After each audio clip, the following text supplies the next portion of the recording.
ويجب عليه أبي واجب يا بالغك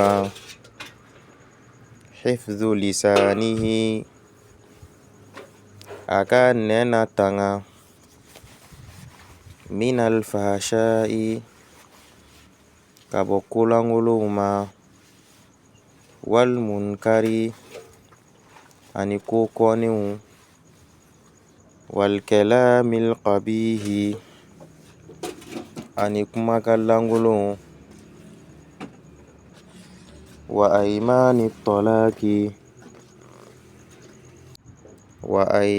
الطلاق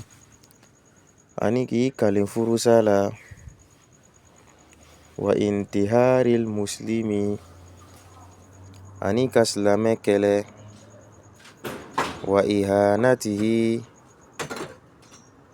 أنيكا دوغويا ولمكا بروجا وسبه أنيكا سلامنني وتخويفه أنيكا سلاملا سرا في غير حق شرعي مما كان شريعك هكي